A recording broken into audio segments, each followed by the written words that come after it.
निक्षेप सेवा र कर्जा सेवा, त्यसको प्रश्न नम्बर 1 मा छ निक्षेप भनेको के हो, बैंकले सङ्कलन गर्ने निक्षेप कति किसिमका हुन्छन्, व्याख्या गर्नुहोस्। 5 नम्बरको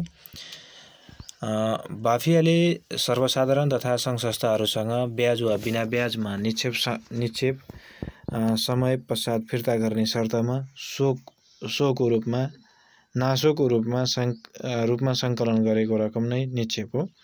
बैंक तथा वित्तीय संस्था सम्बन्धी ऐन 2073 अनुसार ब्याज वा बिना ब्याज दिने गरी बैंक वा वित्तीय संस्थाको चल्ती बचत मुद्दती खातामा ग्राहक मार्फत जम्मा गरेको रकम सम्झनुपर्छ। सो शब्दले राष्ट्र बैंकले समय समयमा निर्धारण गरेको बैंक तथा वित्तीय संस्थाले विभिन्न वित्तीय उपकरणहरूको माध्यमबाट स्वीकार गरेको रकमलाई जनाउँदछ। निक्षेपका प्रकारहरू देहायबमोजिम छन्। 1 मा छ चल्ती खाता। चल्ती खाता भनेको मागेको बखत जहिले पनि झिक्न पाउने गरी बाफियामा राखिएको रकमको खाता हो। यसमा बैंकले ब्याज दिँदैन। खातामा जम्मा गरेको रकम मागेको बखत बैंकले भुक्तानी दिन्छ।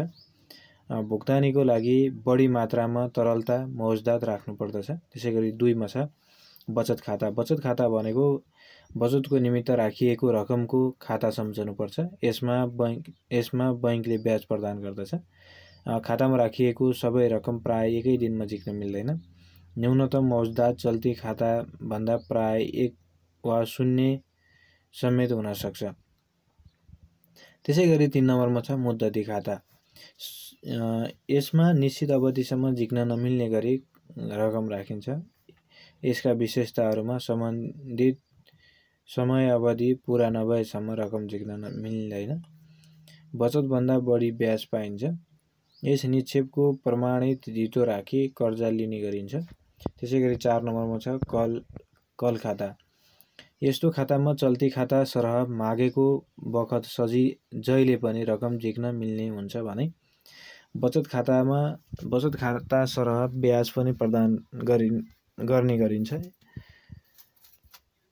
प्राय यस्तो खातामा दिनभरि चल्ती खातामा रकम सारिने र बेलुका पुनः कल खातामा रकम सारिने ओभरनाइट आधारमा ब्याज प्रदान गरिन्छ। त्यसैगरी 5 नम्बरमा छ मार्जिन खाता।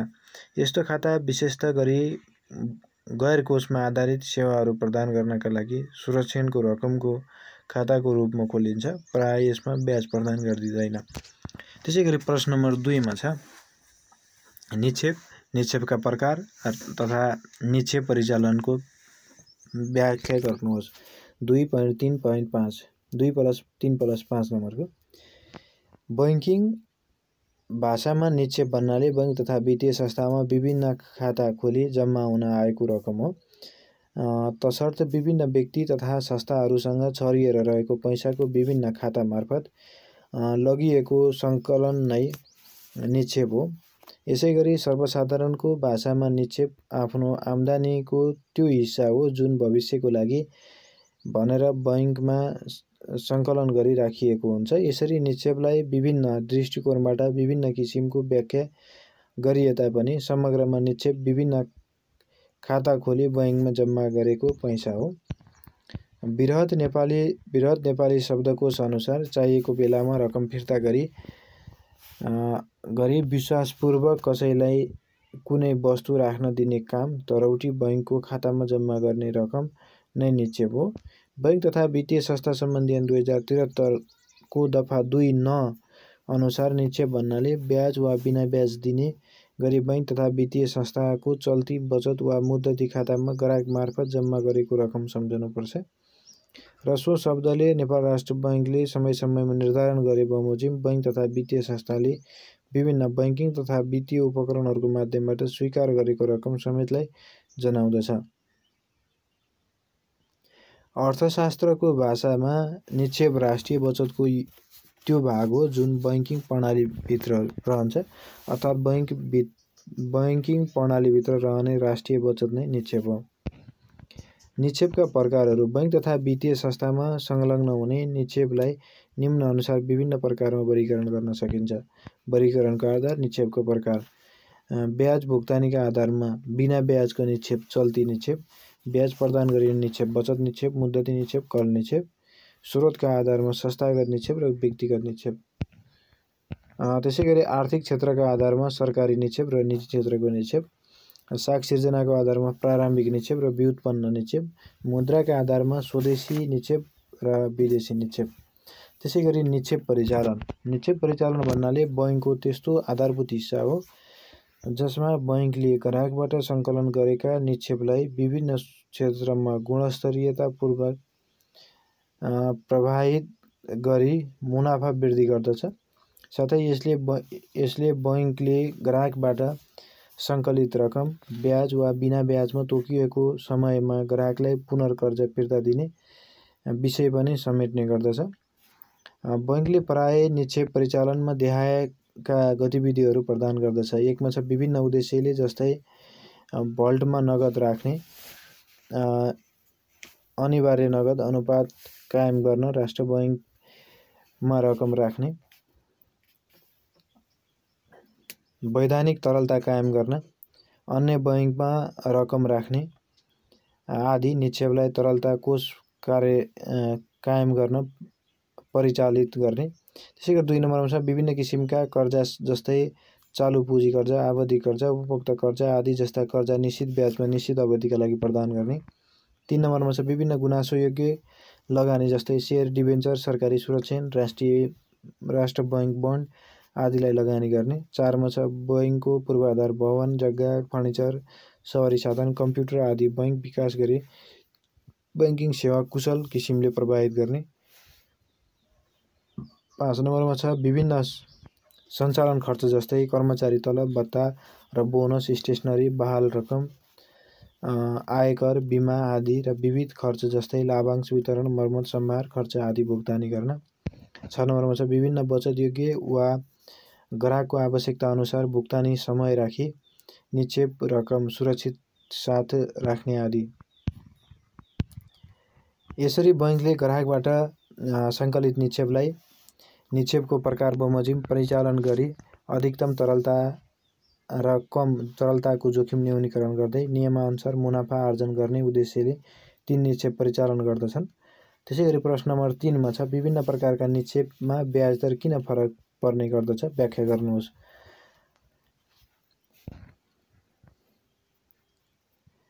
बैंकले सङ्कलन गर्ने निक्षेप 5 किसिमका हुन्छन्: चल्ती, बचत, कल, मुद्दती र मार्जिन निक्षेप। यी निक्षेपहरूको ब्याज दर फरक पर्नुका कारण देहाय बमोजिम छन्। क मा छ चल्ती निक्षेपमा सङ्घ संस्थाले जुनसुकै समयमा सम्पूर्ण रकम झिक्न सक्ने व्यवस्था भएकोले कुनै पनि ब्याज प्रदान गरिँदैन। ख मा छ बचत निक्षेप। प्राकृतिक व्यक्तिले बचत गर्नका लागि रकम राख्ने तर आवश्यक परेको खण्डमा बैंकबाट झिक्न पाउने हुँदा केही ब्याज प्रदान गरिन्छ। कल निक्षेप। सङ्घ संस्थाले चल्ती निक्षेप अनुसार केही पनि ब्याज नपाउने हुँदा निक्षेपकर्तालाई प्रोत्साहन गर्न चल्ती निक्षेपको विशेषता हुँदाहुँदै पनि बचत निक्षेप गरी जम्मा बचत निक्षेपभन्दा कम ब्याज प्रदान गरिन्छ। त्यसैगरी घ मा छ मुद्दती निक्षेपमा तोकिएको समयमा निक्षेपकर्ताले रकम झिक्न नपाउने र सो समयसम्म बैंकले निक्षेप रकम परिचालन गरी अधिकतम मुनाफा आर्जन गर्न सक्ने हुँदा सबैभन्दा बढी ब्याज यस्तो निक्षेपमा प्रदान गरिन्छ। त्यसैगरी ङ मा छ मार्जिन निक्षेपमा सुरक्षणमा लागू गरे रकम राख्ने हुनाले प्राय कुनै पनि ब्याज प्रदान गरिँदैन। त्यसैगरी प्रश्न नम्बर 4 मा छ वाणिज्य बैंकले कर्जा प्रवाह किन आवश्यक पर्दछ? ग्राहक कर्जा प्रवाहमा बैंकले कस्ता सिद्धान्तहरू अनुसरण गर्दछन्?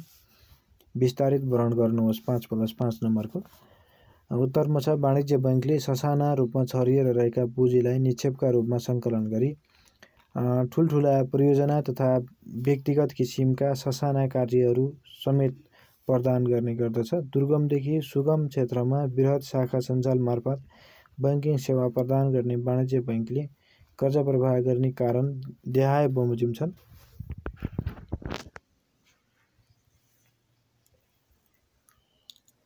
एकमा छ पूर्वाधार विकास जस्तै बाटो, पुल, विद्युत परियोजना आदि लगानी गरी देश विकासमा योगदान गर्ने।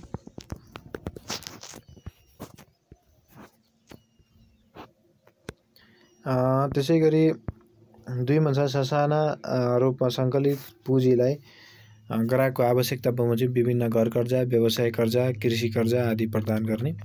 त्यसै गरी 3 मा छ नाफामूलक संस्था भएकोले सङ्कलित निक्षेपलाई कर्जा लगानी गरी ब्याज आम्दानी गरी मुनाफा आर्जन गर्ने। 4 मा छ कर्मचारी खर्च, प्रशासन खर्च जस्ता बैंकको सञ्चालन खर्च भुक्तानी गर्न। 5 मा छ निक्षेपलाई निष्क्रिय भई बस्न नदिनका लागि परिचालन गर्न। 6 मा छ बैंकको समग्र सम्पत्ति वृद्धि गर्न। 7 मा छ बैंकको साख सिर्जना गर्न क्षमता कार्यान्वयन गर्न। 8 मा छ विपन्न वर्गलाई उत्थानका लागि सापटी प्रदान गर्न। 9 मा छ गुणस्तरीय कर्जा प्रदान गरी बैंकको ख्याति अभिवृद्धि गर्न। 10 मा छ मिलानको सिद्धान्त बमोजिम निक्षेप सङ्कलन गरिएको रकम लगानी गर्न। बैंकले प्रवाह गर्नुअघि अनुसरण गर्ने सिद्धान्तहरू देहाय बमोजिम छन्। 1 मा छ तरलताको सिद्धान्त। यस सिद्धान्त बमोजिम बैंकले सबै सङ्कलित निक्षेपलाई कर्जामा परिणत नगरी केही रकम तरलताको रूपमा कायम गर्नुपर्दछ। जस्तै कर्जा प्रवाह कर्जा निक्षेप अनुपात 85% भन्दा बढी ननाग्ने। 2 मा छ मुनाफाको सिद्धान्त। बैंकले मुनाफा योग्य परियोजनामा कर्जा प्रवाह गर्नुपर्दछ, तर कर्जा प्रवाह गर्दा नियामक निकाय नेपाल राष्ट्र बैंकले तोकेको सीमामा 4.4% स्प्रेड दर नगाउनु हुँदैन। 3 वर्षमा लगानी विविधीकरणको सिद्धान्त। यस अन्तर्गत कर्जा प्रवाह गर्दा नेपाल राष्ट्र बैंक निर्देशन बमोजिम एकल ग्राहक सीमा बैंकको प्राथमिक पुँजीको 25% र क्षेत्रगत सीमा कुल कर्जाको 40% नगाउनु हुँदैन। 4 मा छ सुरक्षणको सिद्धान्त। बैंकले कर्जा प्रवाह गर्दा पर्याप्त धितो सुरक्षण गर्नुपर्दछ। जस्तै नेपाल राष्ट्र बैंकको निर्देशन बमोजिम कर्जा धितो सन्तुलन 70% नगाउनु हुँदैन। 5 नम्बरमा जोखिम व्यवस्थापनको सिद्धान्त। कर्जा प्रवाह गर्दा विशेषतः कर्जामा हुन सक्ने जोखिमको यथेष्ट सम्बोधन गरी जोखिम वहन गर्ने क्षमता वा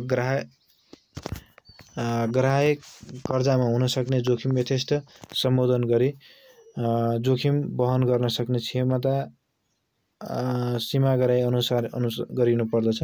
6 नम्बरमा छ राष्ट्रिय हितको सिद्धान्त। कर्जा प्रवाहका कारण राष्ट्रिय हितका विरुद्धमा हुने कार्य भएमा सम्पत्ति शुद्धिकरण तथा वा आतंकवादी क्रियाकलापमा लगानी हुने भएमा यस्तो ऋणीलाई कर्जा दिनुपर्छ। त्यसै गरी कर्जा प्रवाहमा 5C कर्जा प्रवाह गर्दा ग्राहकको पुँजी, चरित्र, धितो, शर्त र क्षमता हेरिनुपर्दछ। 8 नम्बरमा छ यसका अलावा परियोजना कर्जामा विभिन्न पक्ष जस्तै व्यवस्थापन पक्ष, आर्थिक पक्ष, बजार पक्ष, सार्वजनिक पक्ष, प्राविधिक पक्ष, कानुनी पक्ष पनि अघि हेरिनुपर्दछ। त्यसै गरी प्रश्न नम्बर 5 मा छ क्षेत्रगत बैंकमा बैंकले प्रवाह गर्ने कर्जाका प्रकारहरू उल्लेख गर्नुहोस्। क्षेत्रगत हिसाबमा बैंकले विभिन्न किसिमका कर्जाहरू प्रवाह गर्ने गर्दछ।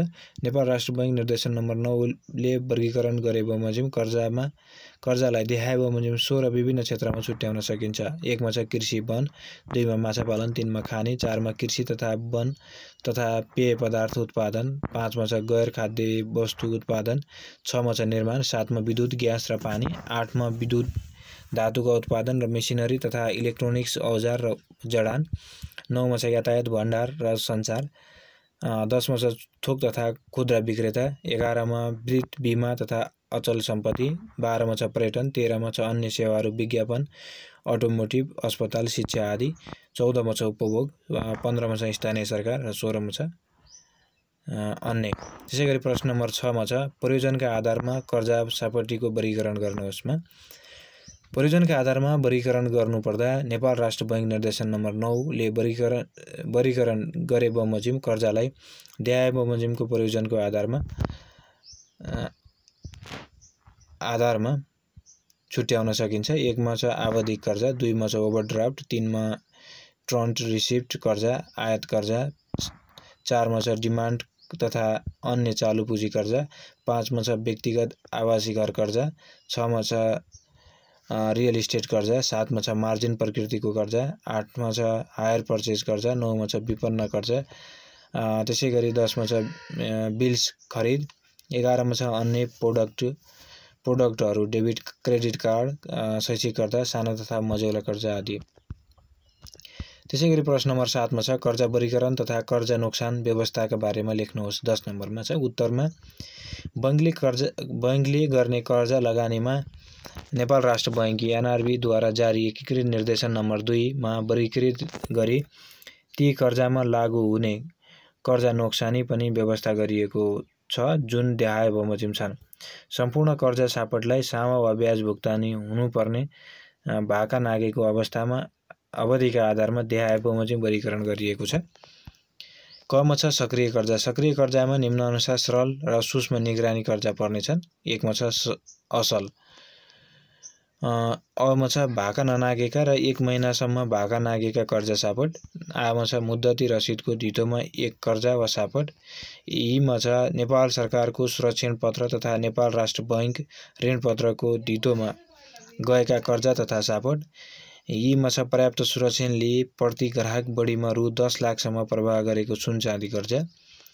तर अतिरिक्त धितो सुरक्षण बापत मुद्दती रसिद र नेपाल राष्ट्र बैंकको सुरक्षण पत्र र नेपाल राष्ट्र बैंक ऋणपत्र धितो राखी कर्जा प्रवाह गरेमा यस्तो कर्जा तथा सापट रु 10 लाखभन्दा बढीको सुन चाँदी धितो कर्जालाई पनि भाका नागेको आधिकारिक वर्गीकरण गर्नुपर्दछ। त्यसैगरी 2 मा छ सूक्ष्म निगरानी को अमा छ 1 महिनादेखि 3 महिनासम्म भाका नागेका कर्जा अथवा सापट। आमा छ नवीकरण नभई अस्थायी रूपमा बढीमा 90 दिनसम्म भुक्तानी अवधि बढाएका अल्पकालीन वा चालु पुँजी कर्जा। यीमा छ अन्य कुनै पनि बैंक वा वित्तीय संस्थामा निष्क्रिय कर्जामा वर्गीकरण भएको ऋणीलाई प्रवाहित कर्जा। यीमा छ सामा वा ब्याज नियमित रूपमा भुक्तानी भए तापनि लगातार 2 वर्षदेखि खुद नोक्सानीमा रहेको वा यथेष्ट ऋणात्मक भएका फर्म, कम्पनी वा संस्थालाई प्रवाहित कर्जा। तर कमा छ निर्माणाधीन अवस्थामा रहेको परियोजनालाई प्रदान गरिएका कर्जाको हकमा परियोजनाले व्यावसायिक उत्पादन सुरु गरे पश्चात 2 पूर्ण आर्थिक वर्षको वित्तीय विवरणको आधारमा मात्र यो व्यवस्था लागू हुनेछ। खमा छ तोकिएका क्षेत्रमा प्रवाह गरेको कर्जाको हकमा यस्तो अवधिलाई 3 वर्ष कायम गरिएको छ। उमा छ रु 1 अर्ब वा सोभन्दा बढी रकम सहवित्तीयकरण कर्जामा परिणत नभएका बैंकिङ कर्जा। उमा छ यस बैंकले निरीक्षण गर्दा ऋणीको नगद प्रवाह तथा परियोजना सञ्चालनको अवस्था कमजोर भएको आधारमा सूक्ष्म निगरानीमा राख्ने भनी निर्देशन दिएका कर्जा। ऋमा छ कर्जा सोपुँजी अनुपात 80.20 भन्दा बढी हुने गरी प्रवाह भएका कर्जा। एमा छ एनआरबीले तोके बमोजिम ऋण भुक्तानी आम्दानी अनुपात कायम नगरेको कर्जा। त्यसैगरी खमा छ निष्क्रिय कर्जा। निष्क्रिय कर्जालाई निम्न अनुसार वर्गीकरण गर्नुपर्ने हुन्छ। 1 मा छ कमर्सल 3 महिनादेखि 6 महिनासम्म भाका नागेका कर्जा सापट। 2 मा छ शङ्कास्पद 6 महिनादेखि बढीमा 1 वर्षसम्म भाका नागेका कर्जा सापट। 3 मा छ खराब 1 वर्षभन्दा बढी अवधिले भाका नागेका कर्जा सापट। र 4 मा छ बुधा 8 बमोजिम पुनर्तालिकीकरण र पुनर्संरचना गरिएका कर्जा।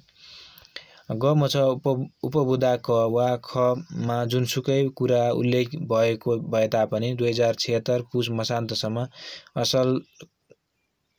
असल वर्गमा वर्गीकरण भएका र 2076 पुस मसान्त पश्चात प्रवाह भएका कर्जालाई बैंक तथा वित्तीय संस्थाले 2077 साल मसान्तसम्म असल वर्गीकरण गर्नेछ भन्ने छ। त्यसैगरी कर्जा नोक्सान व्यवस्था कर्जाको वर्गीकरण न्यूनतम कर्जा नोक्सानीको व्यवस्था असल कर्जामा 1%, सूक्ष्म निगरानी कर्जामा 5%, कमर्सल कर्जामा 25%, शङ्कास्पद कर्जामा 50% र खराब कर्जामा 100%। पुनर्संरचना वा पुनर्तालिकीकरण गरिएको कर्जा। असल कर्जामा 12.5%, कमर्सल शङ्कास्पद र खराब कर्जामा लगातार 2 वर्षसम्म नियमित नहुन्जेल पुरानै कर्जा नोक्सान व्यवस्था। यसरी नेपाल राष्ट्र बैंक निर्देशन नम्बर 2 मा कर्जाको वर्गीकरण भाका नागेको आधारमा गरिएको र नेपाल राष्ट्र बैंक तथा वित्तीय संस्थालाई कर्जाको गुणस्तर कायम गर्न नियमन गर्ने उद्देश्यले कर्जा नोक्सान व्यवस्था गरिएको छ। प्रश्न नम्बर 8 मा छ नेपाल राष्ट्र बैंक निर्देशन अनुसार खराब कर्जा सम्बन्धी व्यवस्थाहरू के छन् लेख्नुहोस्। 10 नम्बरको एनआरबी निर्देशन नम्बर 2 अनुसार खराब कर्जा सम्बन्धी देहायका व्यवस्थाहरू छन्। एकमा छ कर्जाको सामा वा ब्याज भुक्तानी नागेको 1 वर्षभन्दा बढी भएमा। 2 मा छ खराब कर्जा सम्बन्धी थप व्यवस्थाहरू। भाका नागेको वा ननागेको कुनै पनि कर्जामा देखाएको कुनै कैफियत देखिएमा यस्तो कर्जा तथा सापटलाई खराब कर्जामा वर्गीकरण गर्नुपर्नेछ। कमा छ ऋणी टाढ पल्टेमा वा टाढ पल्टेको घोषणा भएमा। खमा छ ऋणी बेपत्ता भएमा वा 90 दिनसम्म सम्पर्कमा नआएमा। गमा छ कर्जा दुरुपयोग भएमा। घमा छ परियोजना व्यवसाय सञ्चालन हुने अवस्था नरहेमा। परियोजना वा व्यवसाय सञ्चालनमा नभएमा। गमा छ पतितपत्र जमानत पत्र तथा अन्य सम्भावित दायित्वहरू फोर्स लोनको रूपमा कोषमा आधारित कर्जामा परिणत भएको अवस्थामा। त्यसरी कर्जामा परिणत भएको मितिले 90 दिनसम्म असुली नभएमा। चमा छ कर्जा असुल हुन नसकी लिलामी प्रक्रिया सुरु भएको 180 दिन नागेमा वा असुली प्रक्रिया अन्तर्गत आम्दानीमा मुद्दा चलिरहेको अवस्थामा। छमा छ कर्जा सूचना केन्द्रको कालो सूचीमा कायम रहेका ऋणीलाई नयाँ वा थप कर्जा प्रदान गरेको अवस्थामा। जमा छ सुरक्षणको बजार मूल्यको ले कर्जाको सुरक्षा हुन नसक्ने भएमा। जमा छ खरिद वा डिस्काउन्ट गरेको बिल्सको भुक्तानी मितिले 90 दिनसम्म असुली नभएमा। यामा छ कुनै व्यक्ति फर्म कम्पनीको नाममा रहेको कर्जा अर्को व्यक्ति फर्म कम्पनीले उपभोग गरेको अवस्थामा तर एउटै समूहमा पर्ने फर्म कम्पनीको हकमा कुल सीमा कायम गर्न बाधा पुग्ने छैन। टमा छ टीआर कर्जा भुक्तानी गर्ने प्रयोजनको लागि पतितपत्र खोल्दाका बखत उल्लेख नगरिएको अन्य कुनै नयाँ कर्जा स्वीकृति गरी प्रभाव भएमा। ठमा छ क्रेडिट कार्ड कर्जा भाका नागेको मितिले 90 दिनभित्र अपलेखन नभएमा। डमा छ ऋणीले एउटै मिति र अवधिको अलग अलग वित्तीय विवरण पेश गरेको अवस्थामा। जमा छ बैंक तथा वित्तीय संस्थाबाट कर्जा लिन सम्बद्ध व्यक्ति वा संस्थालाई कर्जा सापट प्रदान गरेमा।